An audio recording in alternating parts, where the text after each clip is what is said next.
Imagine boarding an airplane and being escorted to your suite. That's right, not your seat, but your suite directly from an airport lounge. This is just the start of an incredible journey with today's guest. From flying Spirit Airlines to opulent suites in the sky, Nicole's story is a remarkable leap into the world of points and miles. In this episode, we dive into her journey from economy flights to experiencing the luxury of Etihad's apartments in the sky. Nicole shares how she and her family navigate travel and experiencing unforgettable trips to South Africa, New Zealand, and more. She talks about the tools and resources that make these dream trips possible, and she shares how she started herself. Ready to be inspired and learn how you too can turn your travels into extraordinary experiences? Well, tune into this episode and let Nicole's story guide you to revolutionize your own journey. Welcome, everybody, to the Revolutionizing Your Journey podcast. I am your host, DeAndre Coke. Before we introduce our amazing guest today, just a real quick reminder that we still have our best credit card offers updated for the month of August. And so feel free to go ahead and check those out. If you do find our content helpful, we would love if you would consider using our link to sign up, as it supports the show. And there's no difference than if you go through one of our links or if you just Google it or whatever, or find the link through the points guy or whatever it may be. It all supports whoever you decide to go through. So also the last little favor I have for you as well. Please, if you love the content, take a moment, give us a rating. That really helps with the algorithm and all that fun stuff as well. But more importantly, I want to introduce today's amazing guest. We have Nicole, whose handle is at Nicole's Travel Tips today. And I am super excited. Nicole, welcome, welcome, welcome. Thank you so much for having me. I appreciate it. Absolutely, absolutely. So, Nicole, super excited. I know you have done some amazing points and miles redemptions. You give tips, you give strategies. Your Instagram is full of you balling out on some of the dopest suites on airplanes. And I just want to take it all in today. And I want the listeners to do it as well. And I know you also are part of your own podcast team as well that has its own points and miles talk. And so we're going to get to that as well, because I do want you to mention that for the listeners. But let's just first, before we get into the points and miles talk, would love to hear a little bit about your background. So where in the world are you? Tell us about your family, career, all that fun stuff. Let's get a little background before we get into the meat and potatoes. Well, I'll tell you like I tell my students. My name is Nicole Haynes, and I'm from the sun-kissed island of Jamaica. I am currently based out of Miami. I'm a high school math teacher with a family of four with two soccer teenagers. Got it. Got it. So high school math teacher. So I know we were talking a little bit off air. So a little bit of relevance that both of us have. So I know said you're from the sun-kissed island of Jamaica. I can say that I am half from the sun-kissed island of Jamaica, as my mom is actually Jamaican. So she was born in Kingston, grew up in Moco, which is in the interior, which you and I were talking before we went live, and that is the rural mountainous part, very beautiful part of the country, but Yes. it is very different from the coastline and the cities. So love the connection, love the similarity there. Yeah, I always say everyone is always like two or three connections away from a Jamaican. So whenever someone's going to travel, I always tell them, hey, I want you to do me a favor. I want you to find a picture of a Jamaican restaurant, some Jamaican food. And inadvertently, it always just pops up. You can go to the deepest, darkest corners of the world, and I'm sure you'll find something Jamaican. And I'm super excited because I am actually going to be in at the Hyatt Zilara, which we use points for, because I'm in one of my best friend's weddings next year.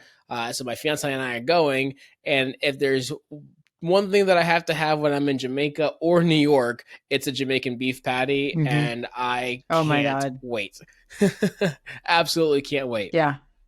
Well, when you go there, don't call it a Jamaican beef patty. Just ask for a patty. Just ask for a pat. Yeah. Yeah. I appreciate that reminder, because I would definitely walk in and, yeah, completely botch that. So, Nicole, let me ask you this. how did you get started into the points and miles world? And I'm very curious, is being a math teacher, being a little bit of a numbers nerd like me as a financial advisor, if that's had to play a role, or did you stumble onto it just some completely random other way? Let me back up a bit. I am sure the math has something to do with it. But before I was a points and miles person, I was dabbling in extreme couponing.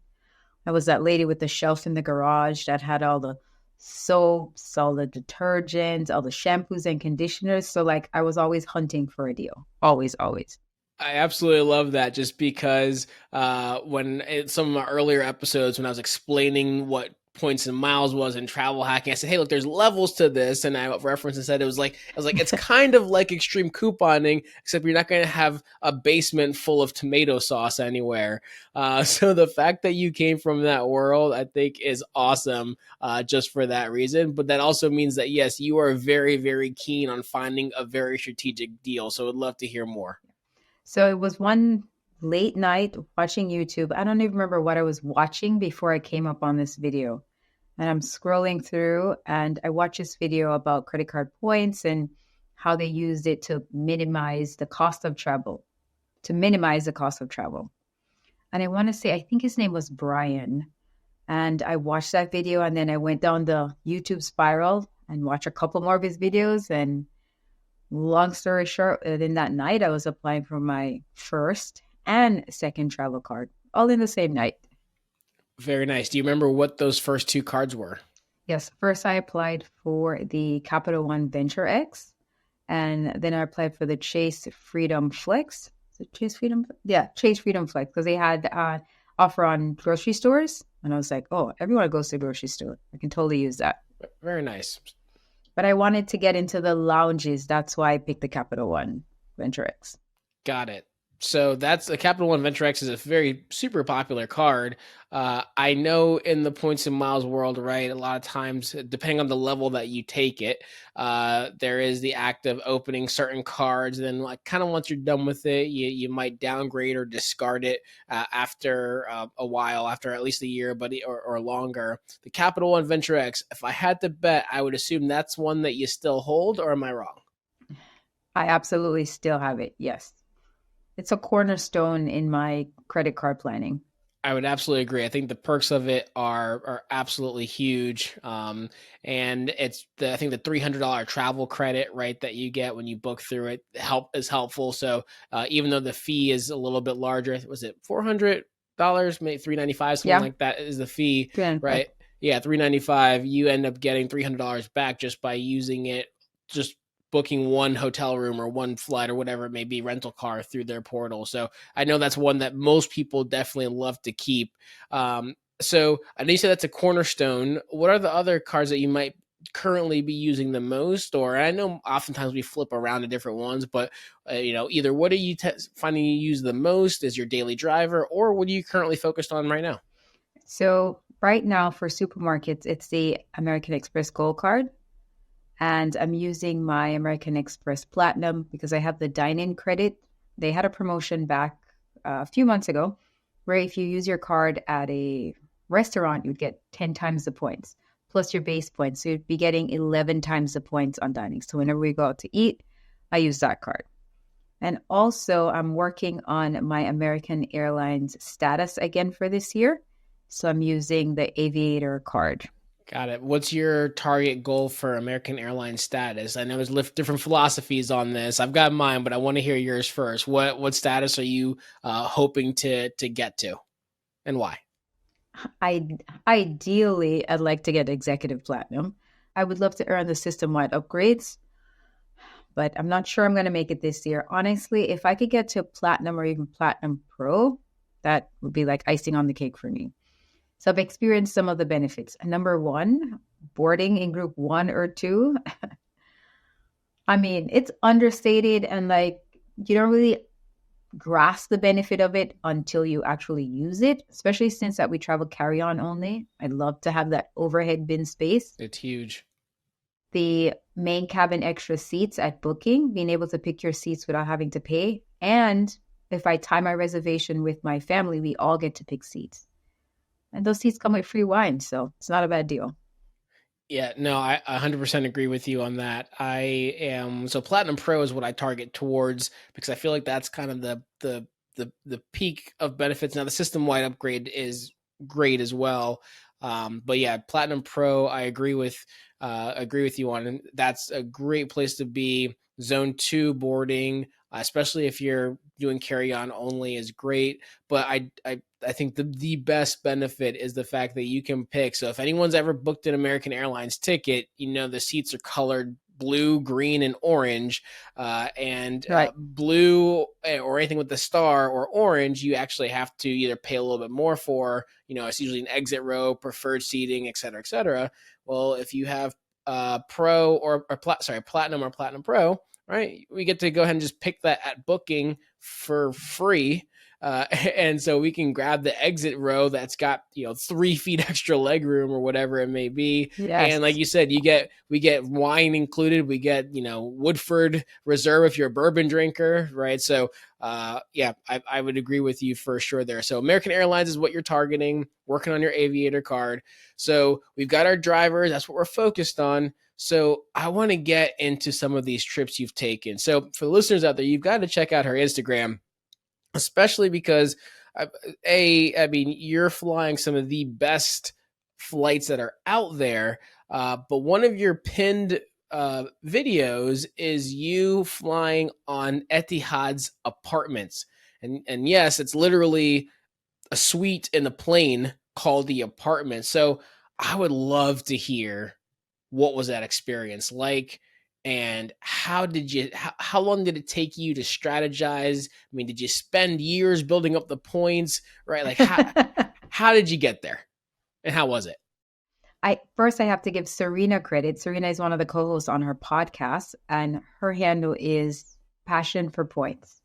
And she posted about booking this suite, and I was like, "Oh my god!" We have been talking a little back and forth. Then we hadn't started the podcast, and I was like, "Here's my telephone number. Can you please call me and explain to me how to do it?" And she took the time. She was at her daughter's soccer game, and she took 10 minutes and she explained to me. She told me what plane to look for, what seats to pick. And within 30 minutes of that, I was booking it. And she walked me through it. She was like, it's okay if you can't take it. You can, cancel and get a refund of your points. You will pay a cancellation fee. And I was like, okay, because this flight is not leaving the US or coming back to the US, right? This is a middle flight in between. It was flying from Abu Dhabi to London. So I first had to figure out how to get to Abu Dhabi and how to come home from London. So I went with the book now, ask questions later, which it worked out for us. So thank God for that. We were able to book during Christmas break. And so we had 2 weeks. We left from Miami, flew to Dubai, spent a couple of days there, drove to Abu Dhabi, and then spent about 2 more days there, and then took the flight to London. Now, this was our first ever premium cabin. I felt like we started from the top, and it was, I don't know where it was going to take us after that. I mean, we're coming from Spirit, main cabin extra, to the Etihad apartment. So when you flew to Dubai, you didn't fly, Emirates business class, Emirates first class, nothing like that. Like you just got to Dubai, drove to Abu Dhabi, and then you went like top of the top, really nothing below. You just went swung for the fences. That is wild. That's awesome. That's wild. Yeah, I mean, we flew economy to Dubai, which at this point we had been flying economy everywhere, so it didn't matter to us. A few months before, um, we spent 13 hours flying to New Zealand. So like, this was just another walk in the park for us. But now times are changing, and you're like, oh, flying and going to sleep, it's not as underrated as I thought it was. So has that experience changed your perspective at all now that you've done it, right? Because like you said, right, you're flying economy, that's all you knew. It sounded like some of the better seats you had before were, Spirit's top end, which I mean, Spirit is Spirit, right? So how difficult is it now for you to fly economy, especially long haul when it comes versus business class or first class? Or are you forever like, no, I can't go back. I've got to do first class now or business class for these long haul flights? No, I'm never forgetting where I'm coming from. I will always pick a flight on Spirit if it's convenient and cheap. I will rather fly economy than not go at all. And I just love the fact that we have experienced this now. So now that we know there are options, so I'm going to first look for the business class. But if that's not available, we'll gladly take economy. It's just like icing on the cake. Very cool. So, I mean, tell us what was the apartment like, right? What were the amenities? Did you take a shower in the plane? Like what were all the things that you experienced? We gotta hear it. All right. So it first started when we got to the airport. We were able to experience a new terminal in Abu Dhabi. They take your stuff off of the gurney, the trolley, whatever it is when you pack the car, and they walk you to the first class check-in. I mean, between having the camera out to take footage, cheesing from ear to ear, trying to get my kids in order. It's not as glamorous as you see, but like just walking into this place was like amazing. I'm even to this day when we take these trips, I'm like not sure if we should be here, and I'm like not certain we're gonna continue until they close the plane doors. I'm like, all right, they lock the doors, they can't kick us off now. I'm still in awe of this experience. That's awesome. So the check-in was phenomenal. Now imagine you had to experience one of Abu Dhabi's amazing lounges, I would assume. And I love a lounge. Okay, Mitch has dubbed me, Mitch, one of our co-hosts, as the lounge lizard. I'm not sure that title is appropriate, but I just love a good lounge. And we were able to experience the first class lounge, and it was up there. It was very, very snooty. It has its own private dining. We were the only four in there for about an hour. You order whatever you want from the menu. The lounge is expansive. It was just weird that we were the only ones there. It is also attached to the business class lounge. And since we had a few hours there, we also went to the business class lounge, and they have a game room, showers, tons of bars, tons of buffets. I think this is the best lounge I've been to. Very nice. So the start of the process so your trip, I mean, well, actually technically your trip started before you even got to this far because you had to get to Dubai first. But your experience, I should say, was first class check-in service, first class private dining experience in the airport of all places, and then they brought you to the plane. Now, did you walk on the plane through a normal sky bridge? Did they drive you up there in a, I don't know, a Lamborghini? Right? What was the experience getting to the plane, and then what were the amenities once you finally got on the plane, got settled? So once you check in at the lounge, they make a note of your departure time. And the lady at the lounge told us she will let us know when it's time to go to the gate because you board directly from the lounge onto the plane. You do have to go down, you do go down the same jetway, but they ask you, do you want to board first or last?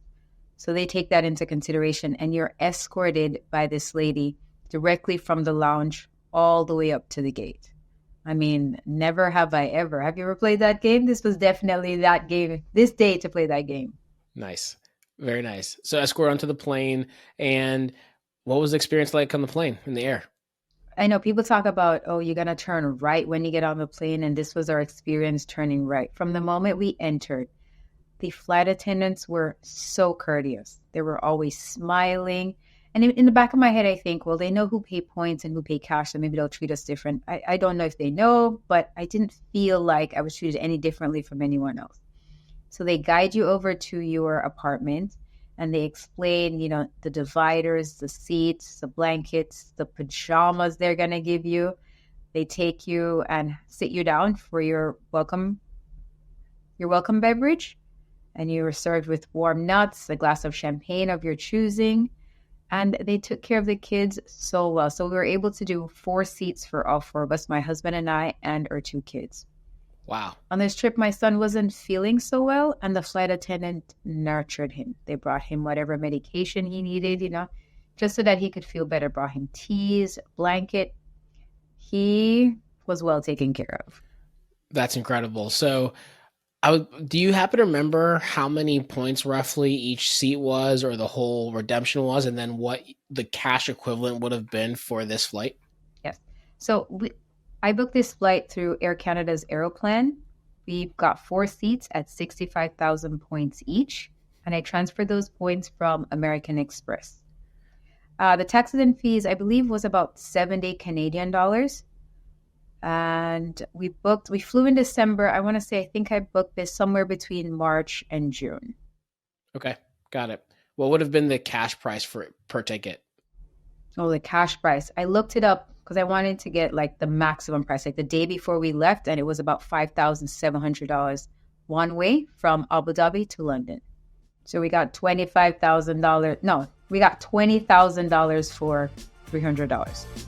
Hey, it's DeAndre here, and we're going to interrupt this episode real quick to tell you about two great opportunities for all of you. First, join our private Facebook community to connect with fellow points and miles enthusiasts, get exclusive tips and updates, as well as get your questions answered directly by me and others in the community. And if you're looking to level up your points and miles skills, we've partnered with Lux Travel Hacks to offer you 50% off their online course that will teach you all the basics you need to know to learn how to travel in business or first class, all for less than you'd pay for economy. Don't forget to use the code BOLDLYGO at checkout. You'll find all the details and links to both of these in the show notes. Now, let's get back to our episode. Yeah, I mean, absolutely insane. And the crazy thing is, right? So for someone listening that would just try to get the same ticket using their Amex points on the Amex portal, that would have been 500,000 points plus per ticket. So you're talking 2 million points that you would have had to have used, or they would have to have used through the Amex's portal. And you did the smart thing, right? You found this redemption through Air Canada, Aeroplan. So you went ahead and transferred your points from Amex to Aeroplan. And I know for them, it typically happens pretty instantly. So all you have to do is transfer roughly. So it's around, doing math in my head right now, but about 27. Is that 260? As I say, 260,000, 270,000 points, something like that, and $300. Correct. Absolutely insane. Like that's incredible for a flight. I mean, like the cool thing about this also, right? This podcast is called Revolutionizing Your Journey, right? Because the journey becomes different. Like you sought out just an amazing experience on an airplane, and like the dichotomy of the difference between flying Spirit Airlines to Etihad apartments, right? Like you said, never have I ever been asked, do you want to board first or last? And let's go. I will take you from the lounge to the plane directly. No stop, no waiting in general, Gen Pop. Even when you fly business class with Emirates or whoever, right, there's still a moment of waiting with everyone else, and you just got preference of just, boom, I am hanging out in the lounge drinking champagne, and now someone has walked me to my apartment in the sky where I'm drinking champagne. So that is an awesome, awesome story, Nicole. I'm super glad and excited that you were able to experience that. I mean, when you say it out loud, I'm like, oh yeah, we did do that. Yeah. I mean, you did it. You did the thing that, I think so many people just could be taking advantage of, and you did it. So let's talk more about some other kind of trips, experiences. So I know, so there was kind of that whole trip, which was a whole process of basically getting to Abu Dhabi and then working your way back here. But what other amazing trips have you taken? I know you are from Jamaica, so I imagine you guys go to Jamaica often. Do you ever utilize points for stays there? I mean, I imagine there might be some stays with family and other things, but have you stayed at any of the beautiful Hyatts or any of the properties there, or do you use points to get down there? Or I know you've been to South Africa, a few other places. So what have been some other places that you've been to, and would love to hear your stories around them? Okay, let's start with Jamaica. I've only been to Jamaica once in the last 5 years, and this was recently. We went in April. So we flew Southwest, and then we have Southwest Companion Pass. So I had to buy the tickets for myself and my husband, and our kids flew as our companion, and we just paid the taxes and fees. That was the only time we used points and miles to get to Jamaica. And when I go to Jamaica, I like to stay with friends or family. So no, I haven't stayed at one of the hotels using the points yet. My sister has an Airbnb in Jamaica, so we stayed there. and it's a really nice Airbnb. You can fit like 8 to 10 people there. Wow. No, I 100% understand that, right? Stay with family. I mean, what you're going back to visit family absolutely makes sense, but you still use points to get down there, companion pass strategy, which is very common. So that's awesome. We had a great time. Points and miles came in handy while we were there. My sister actually works for Spirit, and my mom was going to fly back standby, but the flights were full. So luckily, we had some extra Southwest points, and we were able to get her on the flight we were taking, like the day before. So sometimes it's not just all about the glitz and glamour. I mean, I was able to get my mom home when Spirit left her hanging, even though we love Spirit.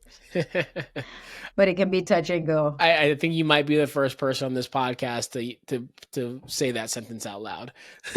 So I will respect that though. I will respect that. So and I know you love Spirit. You know, I know you've posted about kind of the Spirit experience as well. And I know Spirit does have positive experiences, even though they get a lot of negative raps. But hey, they've got very budget travel. And so I think it's like you said before, like I would much rather someone fly Spirit and get there and experience it and they save money that way than to just say, hey, I'm not going to travel at all because I can't afford American or Delta or whatever it may be. So the ability to travel, I think, is huge no matter how you do it.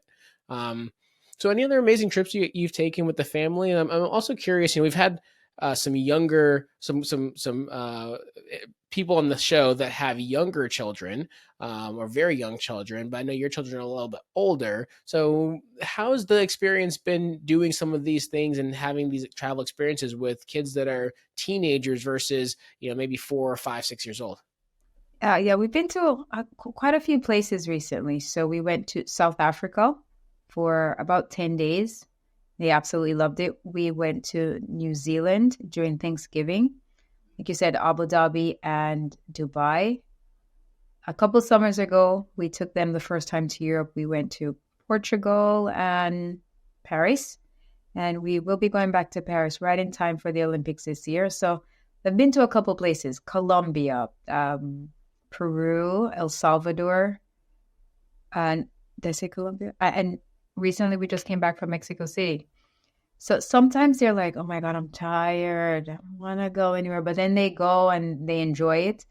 But they don't tell you immediately, these teenagers. You'll hear it like in a side conversation, right? Like we'll be sitting somewhere and they'll be like, remember that time we had the spider in the car? Something like that. And that's when you know they're like, oh, they did have fun. Or they have a lasting, you know, cornerstone memory of a trip that we take. And I don't think anyone can take that from them. So you're not getting the instant gratification of while they're at the hotel or on the plane, they're not like, oh mom, this is so incredible. Wow, thank you. But it comes back in the future where they're like, oh, you know, I'm thinking about that trip. And that's how you know, like, all right, got it. Like this was an experience for them. Yeah. And every so often there's an instant gratification. I get that was fun. That was cool. That's all you get. That was cool. That's awesome. So, of some of these other places, what would you say from a stay standpoint, whether it was you use points or just an incredible location of the places you've named? Because you named a lot of really beautiful places. Like I've been to Colombia as well, right? Beautiful, vibrant city. What would you say would be outside of the travel and the Etihad apartment flying and such? What would you say destination wise was a place that really just blew you away, or you stayed somewhere that was absolutely incredible that you might not have otherwise stayed if you didn't have the points or use the points to stay there? Dubai and Abu Dhabi. The Grand Hyatt at Abu Dhabi was amazing. I originally was going to stay at the Andaz because that was 8,000 points and I love a good deal. And I'm like, it's a hotel. Who cares? We're not going to be in the room, whatever. And then Serena was like, I think you should stay at the Grand Hyatt. And I was like, that's an extra 10,000 points per room per night. And she's like, no, spend it. The points will come back. And I'm like, begrudgingly. And it was non-refundable, but I held my breath. We booked it for 4 nights and we got an upgrade on our room. And this was like the apartment going to the apartment. The room at Grand Hyatt Abu Dhabi is like none I've ever seen. Floor to ceiling windows, the Middle East sunrise was amazing. This massive tub in the bathroom. And their lounge has sushi, a bartender, all kinds of meals. So basically, you're eating breakfast and dinner for free if you have globalist status because you have access to the lounges there and breakfast. And you really just have to figure out what to eat for lunch. But this is one hotel that if I had to stay inside the hotel all day, I would be fine.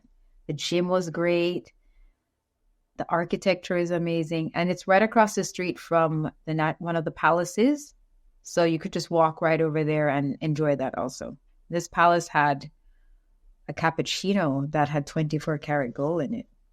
I did not splurge on that, but I heard about it. Yeah. Wow. Okay.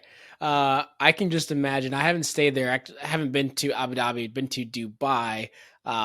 Stayed at the Grand Hyatt in Muscat, Oman, and the Middle Eastern flair in a Hyatt Mm-hmm. is an incredible experience, and their food spreads are absolutely insane. So I can only imagine how nice it is in Abu Dhabi, and we definitely want to get back there to the UAE. So Abu Dhabi is on our list to get back to. So maybe I'm just going to do what you did. I'm going to go ahead and book the Abu Dhabi to London Etihad apartments and then just figure the rest out because, why not?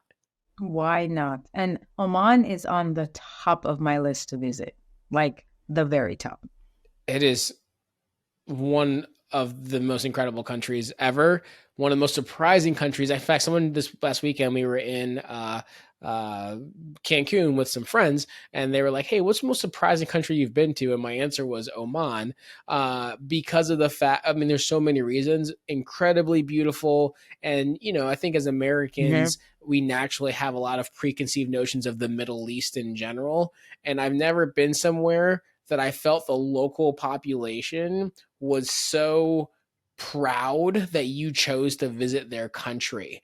Like, Mm-hmm. like they were just inspired that you were there. The niceness, the gratitude, the helpfulness. I've never felt safer. I drive a lot of times when we're in these other countries. Never felt safer driving through random deserts at night in another country than in Oman. So you absolutely got to go. It's such an incredible place. Okay. Yeah, traveling outside the US, there's so many preconceptions that we have, especially being here.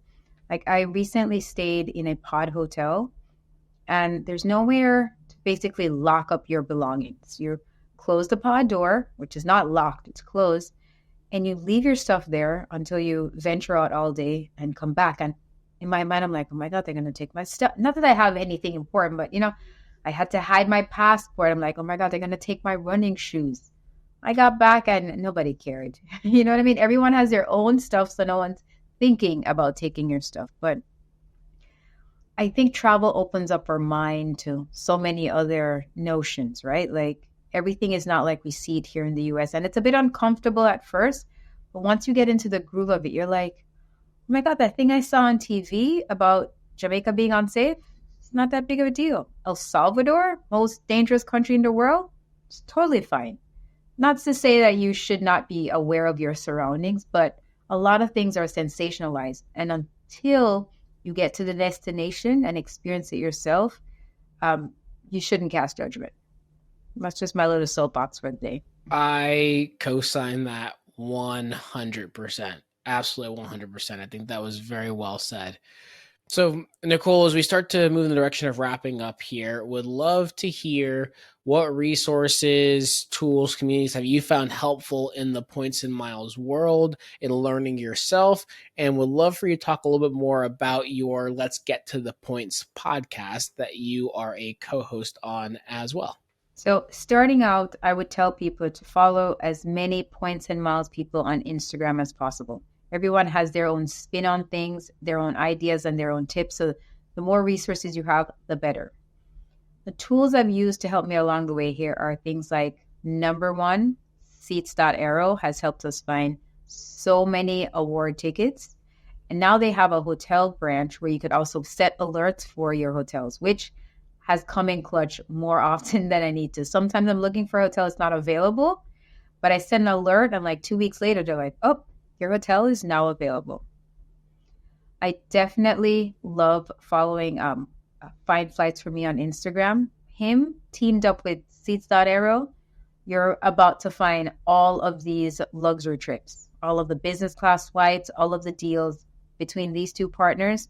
You definitely want to check them out. Perfect. And what about your podcast? So our podcast is called Let's Get to the Points. We publish a new episode every Friday, and there's four of us, and we are a diverse group of people.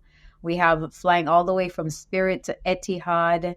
We have Mitch that always loves to fly first class, Serena and her extended family travel, and Miguel with his aspirational travel.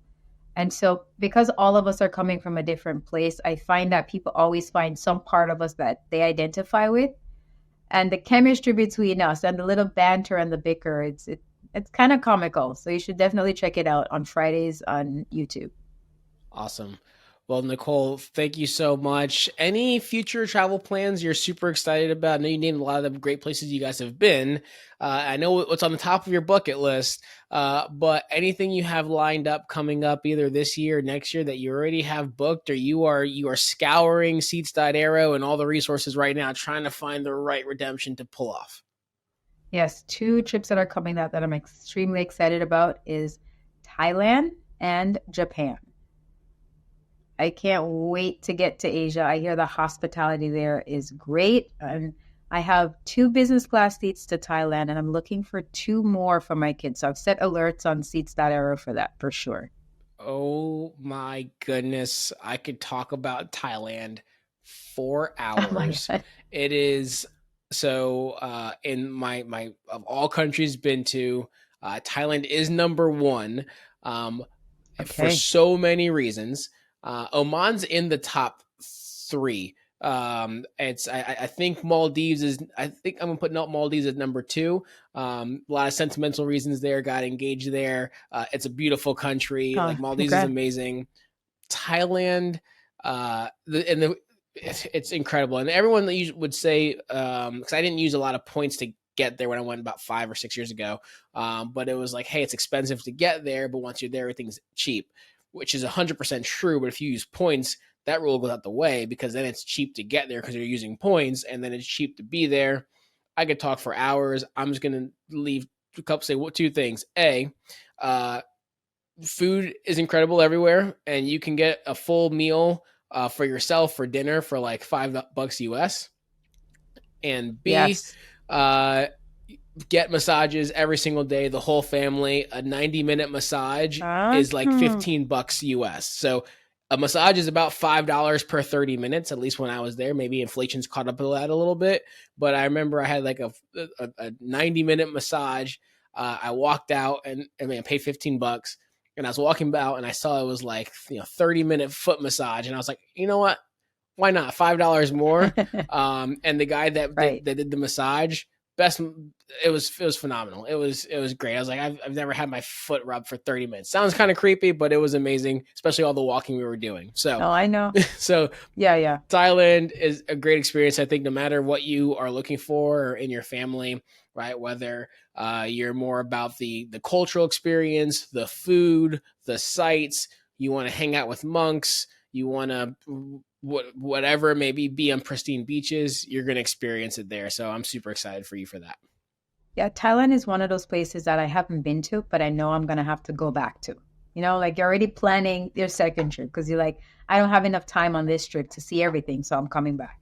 100%. And I heard there is a Jamaican restaurant in Bangkok, so I'm on the seek and find for that restaurant. I'm gonna be paying attention to your stories because I wanna see there. So I went before I met my fiance, so we're definitely going back because she knows I love Thailand and I talk about it all the time. So she's like, "So when are we going?" So I need to figure out where this place is, and then so when you go and share it, I'm going to be bookmarking it so that I can go as well. So super excited for that. All right, good. So, Nicole, before we wrap up here, where can the listeners connect with you? Where can they follow you? What's the best way for them to connect with you, see your stories, see your Etihad apartment experience, and all your tips for traveling to Jamaica, Mexico City, El Salvador, and all the other great places you've been? Yeah, definitely check out my Instagram page at Nicole's Travel Tips. And you can also check out the podcast Instagram page at Let's Get to the Points. and subscribe to us on YouTube. We bring lots of information, lots of tips about credit cards, traveling, everything travel related. Perfect. Two final questions for you that we always like to ask Nicole. First, who else should we have on the show? Sounds like you got a great circle of travel hacking points and miles influencers in your circle. Yes, so anyone from Let's Get to the Points, you can definitely invite them. But I'd also like to introduce you to another Jamaican. Do you know Choose to Explore? I do not. Okay, you definitely want to check him out. He is also a budget traveler, but he also travels all around the world with him and his wife. And their tagline is see the world, save a dollar. All right. I am excited to connect with another Jamaican. I think that's going to be great. And, I love that tagline, see the world, save a dollar, budget travel. I think that's going to be some great content that we can have on the show as well. So, Nicole, thank you. Last question. Any final tips or any final thoughts or anything like that before we wrap this one up? Yeah, if you're thinking about getting into credit card points and miles and you're not sure, I would say try one card, take the leap, and you won't regret it. It's a little difficult. I can be overwhelming with all the information, but it is truly worth it. I mean, you can see that my family and I have traveled to a lot of places, and we wouldn't be able to do it if it wasn't for this hobby that we have here. So jump in, take it slow, take it fast, but just make sure you jump in.